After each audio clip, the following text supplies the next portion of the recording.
मेरे देश की बात है ये। कौन ये जो देशभक्त बनते हैं, जो देश में देशभक्ति का सर्टिफिकेट बांटते हैं, आज कहाँ है वो? सारी चीज़ सरकार के अंडर में है, तो देश में जासूसी हो कैसे गई? देखिए, आज अखबारों में भी मैंने पढ़ा है कि भारत के कुछ लोगों की विदेशी ऐप के द्वारा, सॉफ्टवेयर के द्वारा जासूसी कराई जा रही है, जिसमें पत्रकार भी हैं, विपक्षी नेता भी हैं और जज भी हैं। अगर ये सत्य है तो ये देश के लिए सबसे घातक है।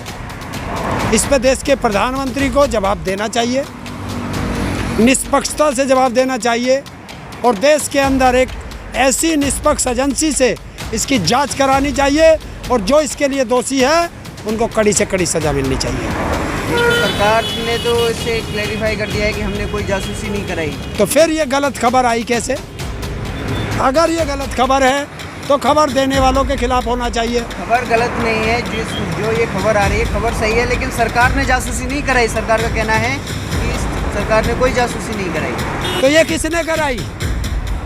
ये सरकार जवाब देगी, क्योंकि जवाबदेही सरकार की है कि भारत के नागरिकों की और जो संवैधानिक पदों पर बैठे लोग हैं, जैसे जज।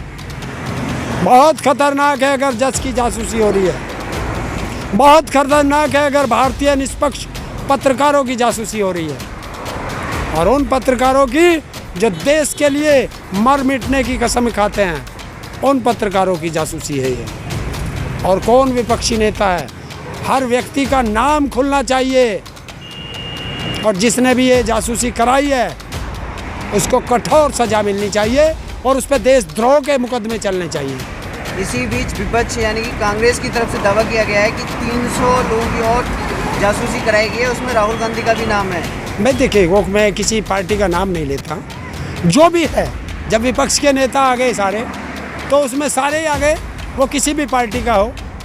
तो ये अगर ऐसा है तो हमारे देश के लिए सबसे बड़े दुर्भाग्य की बात है। क्यों?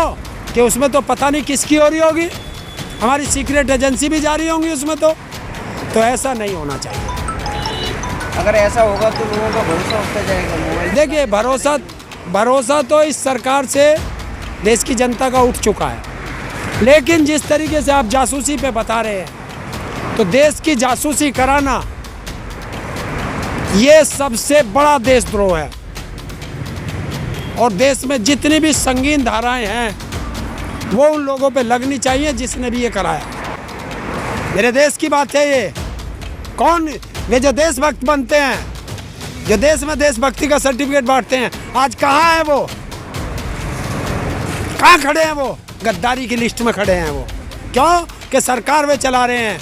जासूसी कौन करा रही है? सरकार। सारी चीज़ सरकार के अंडर में है, तो देश में जासूसी हो कैसे गई? जो कंपनी ये जासूसी करती है यानी सॉफ्टवेयर है जिसे खरीदा जाता है, वो केवल सरकारों को ही बेचती है। तभी तो मैं कह रहा हूँ, बिना सरकार के मिली भक्त के कोई जासूसी नहीं हो सकती किसी सरकारी आदमी की। जैसे कि जज, सबसे बड़ी जज पे आ जाओ। ये मुद्दा तो चल ही रहा है, साथ में किसानों का मुद्दा चल रहा है। देखिए, किसानों का मुद्दा है, संसद में मुद्दा उठना चाहिए। ये विपक्ष से हम लोग चिट्ठी लिख के, मेल करके उनसे कह चुके हैं। देश के जितने भी जनप्रतिनिधि हैं सबको किसानों का मुद्दा उठाना चाहिए। 8 महीने से किसान सड़कों पे पड़ा है और इन्हीं किसानों ने उन्हें चुन के भेजा है।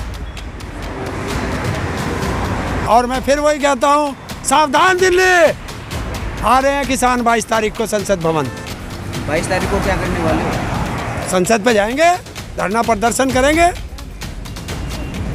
और देखेंगे कौन सा सांसद हमारे पक्ष में बोलता है, कौन निष्पक्ष बोलता है, कौन सरकार के पक्ष में बोलता है, कौन हमारे विरोध में। जाओगे ट्रैक्टर लेके? नहीं, मुझसे जाएंगे बस से।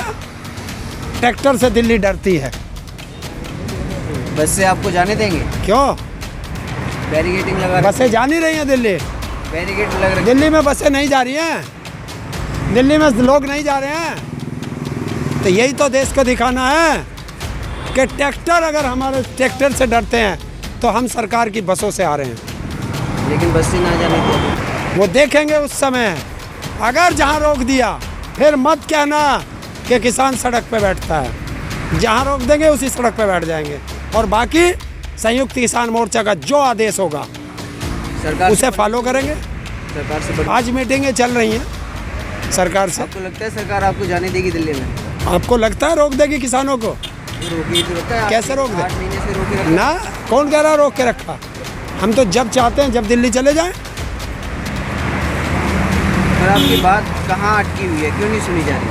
जब आप दिल्ली भी जा सकते हो, सब काम कर सकते हो, फिर बात कहाँ अटक रही है? शहंशाह कौन बन रहा है, किसान या सरकार? किसान कहाँ शहंशाह होता है? सरकार तो कह रही है कि किसान जिद पे अड़े हुए हैं। बिल किसान लाया, सरकार लाई। सरकार चेंज करने के लिए तैयार है ना उसको? बदलो। हमने भी तो यही कहा कि चेंज करो, इसे ख़त्म करो। किसानों बदलाव, उसमें सरकार के रेस में बदलाव भी हो सकता है। और हम भी तो कह रहे हैं हम सरकार भी बदल सकें। ये नहीं तो नहीं सुना, किसान सरकार भी बदल दे 5 साल में। कृषि मंत्री का जो स्टैंड है वो साफ है कि किसी कानून वापस नहीं होंगे। अगर बदलाव के लिए अगर बात करना चाहते हैं किसान तो कर सकते हैं। तुम्हें सरकार का स्टैंड बहुत जल्दी दिखाई दे पत्रकारों, किसान का स्टैंड नहीं दिखाई देता। किसान का स्टैंड साफ है कि बिल वापसी तो घर वापसी,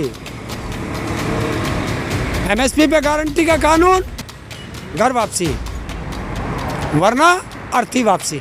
आपके इतने जद्दोजहद के बाद कहीं से खबरें आती हैं कि बीजेपी नेताओं को घेर लिया जाता है, कहीं पे कुछ होता है, कहीं थानों में जाके धरना देते हैं किसान, उसके बाद भी कृषि मंत्री का ये स्टैंड कि कृषि कानून वापस नहीं होंगे, कैसे देखते हैं इसे? मैंने पहले बताया शहंशाह, और शहंशाह अपने खिलाफ कुछ सुनना नहीं चाहता। वो कह क्योंकि जैसे पहले राजा महाराजाओं के खिलाफ कोई बोलता था तो राजा महाराजा उसके हाथ कटवा देते थे, गर्दन कटवा देते थे, उसी तरीके से ये कर रहे हैं। क्यों कि जो अंग्रेज़ों के कानून थे कि जब भारत की आज़ादी के लिए भारत के नागरिक लड़ रहे थे, हमारे पूर्वज लड़ रहे थे, तो हमारे पूर्वजों पर देशद्रोह के मुकदमे लगते थे। और आज हम अपने अधिकारों के लिए सरकार से लड़ रहे हैं, तो आज किसानों पे देशद्रोह के मुकदमे लग रहे हैं। तो मैं फिर कहता हूँ कि वो गोरे अंग्रेज थे और ये काले अंग्रेज हैं। हमने वे भी भगाए थे, हम इनको भी भगाएंगे। सरकार के लोगों की तरफ से बोला जाता है कि किसान अभी तक ये नहीं बता पाए कि इन कानूनों में काला क्या है। सरकार बिल किसने बनाया? बनाया सरकार ने बनाया, तो सरकार बताएगी कि इसमें सफ़ेद क्या है। तो उन्होंने बताया ना कि आपका जो अनाज है वो सीधा डायरेक्ट खेतों से खरीदा जाएगा, डायरेक्ट आप किसी भी राज्य में कहीं भी बेच सकते हो, ये बताया। ये बताया नहीं कि बेचेंगे किसे, बेचे किसे, कंपनियाँ आएंगी, कौन सी प्राइवेट कंपनियाँ आएंगी। प्राइवेट कंपनी आएंगी। बिल्कुल हम कदम न कर रहे। एमएसपी पे गारंटी का कानून दे कि इससे कम में नहीं खरीदेगी, कि जो हमारा रेट तूने तय करा है उससे कम पे जो खरीदेगा वो जेल जाएगा। हम कह रहे हैं कि सरकार तुझे जितना चाहिए उतना तू खरीद, बाकी कोई खरीदे, चाहे कोई अडानी खरीदे, चाहे अंबानी खरीदे, चाहे ये व्यक्ति खरीदे, चाहे ये व्यक्ति खरीदे, एमएसपी से कम पे ना बिके हमारा। इसमें क्या दिक्कत है?